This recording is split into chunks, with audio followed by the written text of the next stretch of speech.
I'm going to share 3 strategies that millionaires use to generate a consistent 10% plus return on their investment, and a bonus strategy that you guys can use with as little as $1,000 to get started. Starting right now.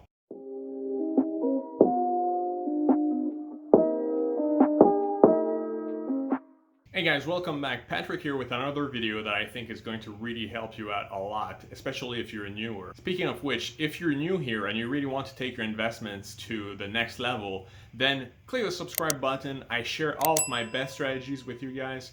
So let's start right now.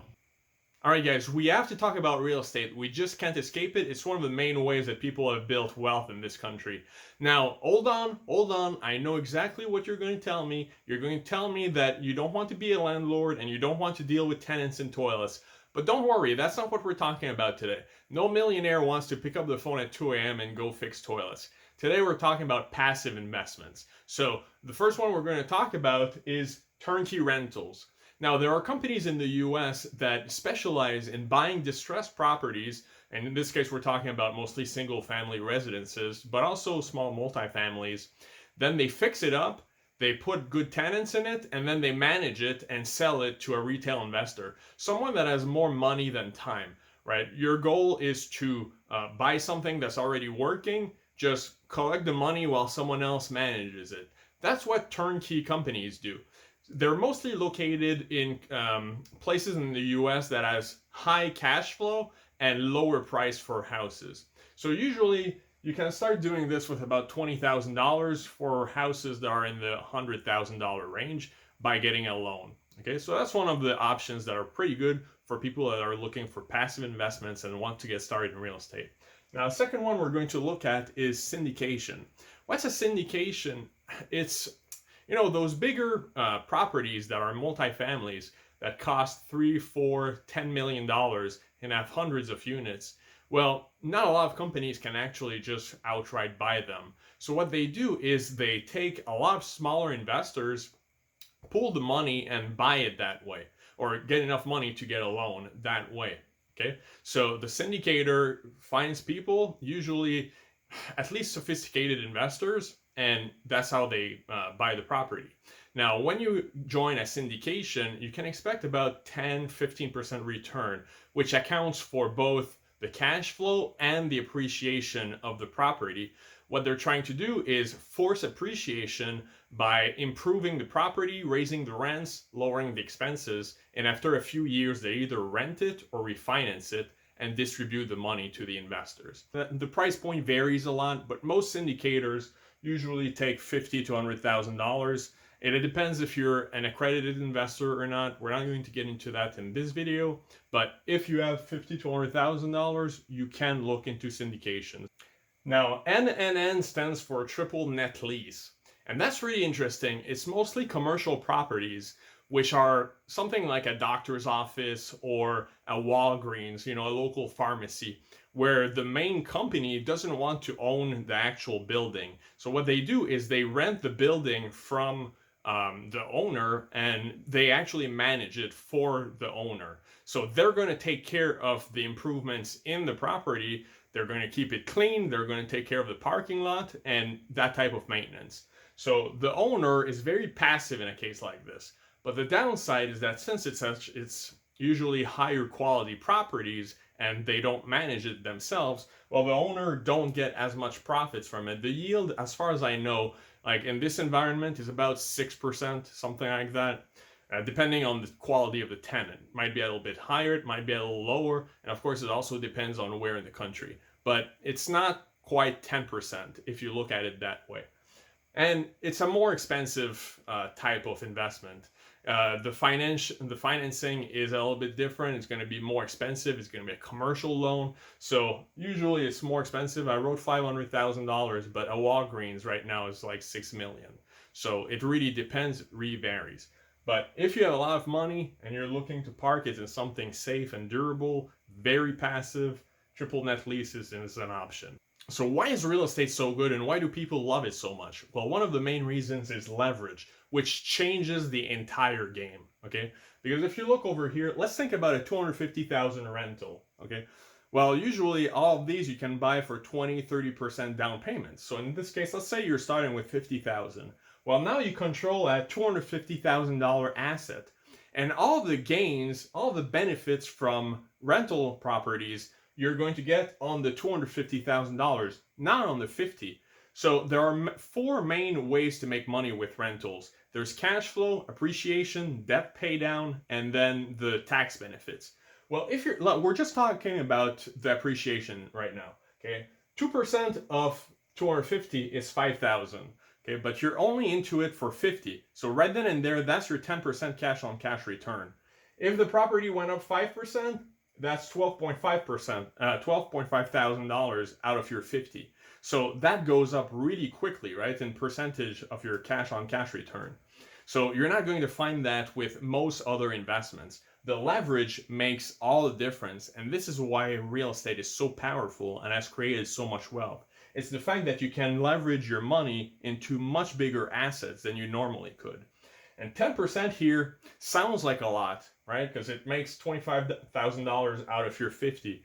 But there's a lot of markets in the US in the past several years where, because of the recession and now the prices crashed, a lot of the really hot markets like Florida, California, Texas, places like that have seen 7, 8, 9, 10% returns. So real estate is awesome, but the downside is that it can be a little pricey. And not everyone has access to that kind of money and is able to get loans. So if you guys stay tuned, at the end of the video as a bonus, I'm going to mention one of the strategies that I use that you can start with as little as $1,000. So now let's move on to the second strategy I want to talk about, which is private lending. Now, private lending is extremely powerful. It's not quite as profitable in general as real estate, but it's much, much, much more passive. I mean, it's the definition of passive mailbox money. You literally invest, you collect money, you don't have to do anything. Now, what we're talking about with private lending is there are two types of investors. There are investors that have more time than money, and then there are investors that have more money than time.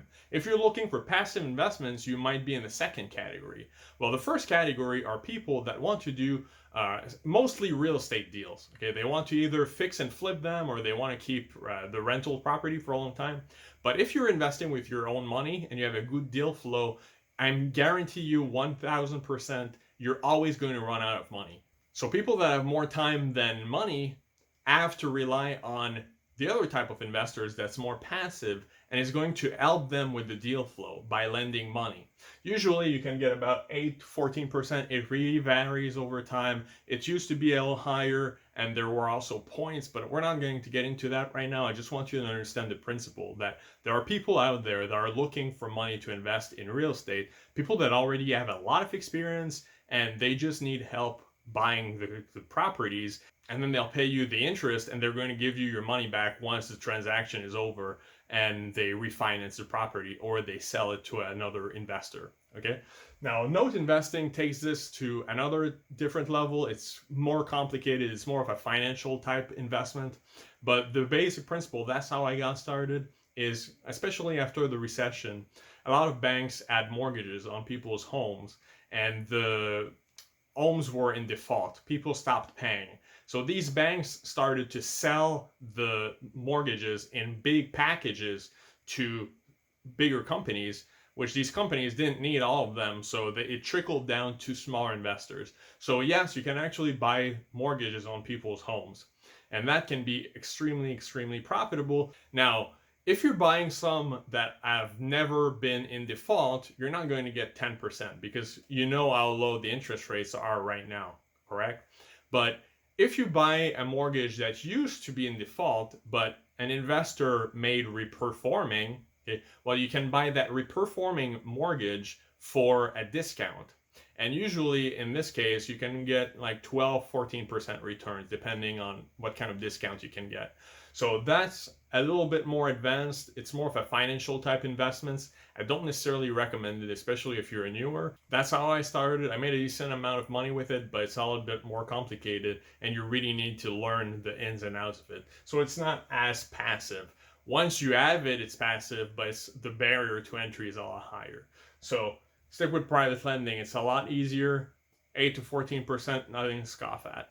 Now, the next one we're going to talk about are businesses. Millionaires love to invest in businesses, and there's a good reason why. It can be extremely profitable. But the main difference is most people actually start a business or work in a business and they make it a job.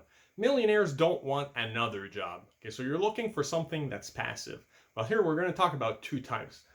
First is private placements. This mostly applies for accredited investors, but if you're an accredited investor, you have access to a lot of private placements, which is companies that are looking to raise money for their purchases or to fund their business. And usually they're going to pay you 8, 10, 12% depending on the business. Okay, so that's more of you need to have connections, you need to hear about it. A private placement is a long document that talks about all of the risks and the benefits of the company, who the members are, and what their project is. If you get into a private placement, it's extremely passive. Some of them pay quarterly, some of them pay every month. It really depends. There's a ton of them out there. I can't really give you one specific place to look for. It's more of a people business type thing. So at your local real estate investment club, you might find some. At your stock club, you might find people that are doing that. I mean, it's a tougher one. Your CPA might have contacts that might direct you if that's something that you're looking into. But then there's also existing businesses. There are websites online and brokers that help connect people that want to sell their business with investors. Now, you're not looking for a business where you're going to take over and build it yourself. You're looking for businesses that already are working. So you're looking for a business that have a manager already. Well, if you do that, it's going to be fairly passive and you can get great cash flow out of it.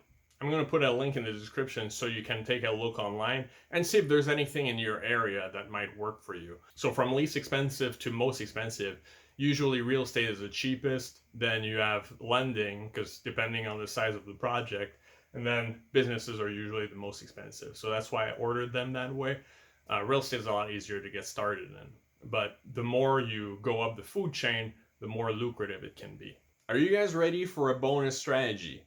Now, we can't all start with millions of dollars to buy a Walgreens, so I wanted to include a strategy that's fairly easy to learn and is going to help you make pretty good income, starting out with as little as $1,000. And in this case, we're talking about long-term stock options. Now, options have a bad reputation because you often hear younger traders like doing risky plays online and losing money on like very speculative bets. But that's not what we're talking about. If done correctly, options can be very lucrative, give you a very good percentage return, and can be fairly safe and easy to learn. Something that I do every week is selling options and collecting premium. So in this case, we're talking about long-term options in the stock market, not short-term like day trading and doing this and that and like risking all of your money. This is a very passive, fairly safe strategy, calculated risk.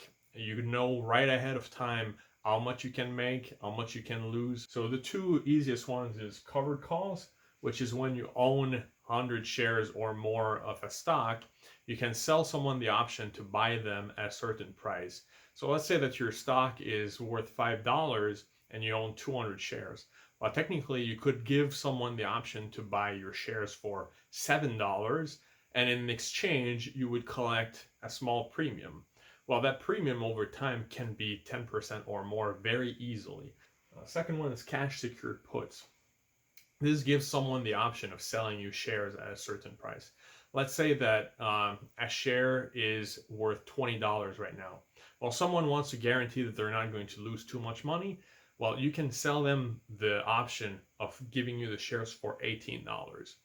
So if it drops, they're going to be able to sell it to you for 18, but in return for that like insurance policy, they have to give you a premium. With these two very basic strategies, you can easily make 10% per year and keep it passive if you sell options long term. Now, I made a video here that talks about how I do it on gold and silver. You'll learn more about these two strategies and exactly how you can apply them. Guys, I hope you learned a little bit and you enjoyed this video as much as I enjoyed making it. All these strategies have some learning up front, but that's exactly why I'm here. I've tried or been in contact with all these strategies except for the triple net lease one because I don't quite have that much money yet. But that's why I'm here. I like to share the strategies that I learn and that I test out, and help you guys with them. So if you like this type of content, please leave a comment below, subscribe, thumbs up, all that stuff, it helps. And I'll see you guys in the next video. Let's level up our investment together.